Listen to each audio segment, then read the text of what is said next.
Seniors for Social Action Ontario is very pleased to be joined today by Dr. Cailin Campbell, a family physician in Hamilton. Dr. Campbell, thank you so much for joining us. Thank you. As a family doctor working in a long-term care facility, I have seen firsthand how even the very best care falls short in an institution which will never be able to meet everyone's needs. Dignity, autonomy, privacy, and comfort are sacrificed.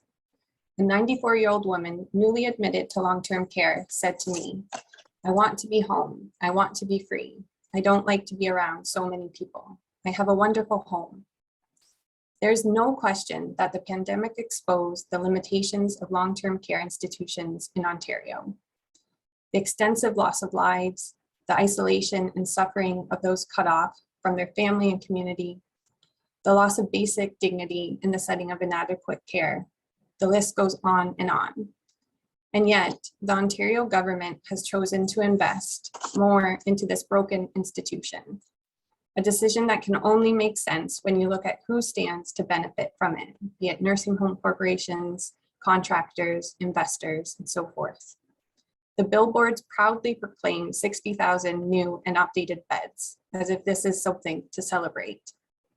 If the government truly cares about the well-being of our communities as a whole, as we are all interconnected and we all aim to grow older, it will redirect resources towards empowering older people and people with disabilities to live how they choose. This includes adequately funding not-for-profit coordinated home care and community support services, and by ensuring affordable and accessible housing for all.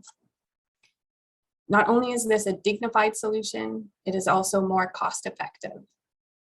And if the government chooses to ignore the lessons the pandemic taught us and continues down the path of institutionalization towards the loss of further lives and dignity, then we will do everything in our power to mobilize and innovate to ensure that those beds remain empty, and a reminder of the government's willful decision to put profits over people. We have the ability to imagine a better way forward. The solutions abound and in many cases already exist, as has been highlighted by the advocacy of Seniors for Social Action Ontario. We need the political will and the collective resolve to say no more to institutionalization. Thank you.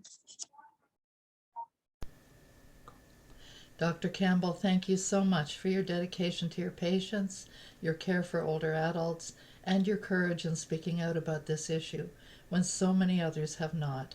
We're very grateful for doctors like you.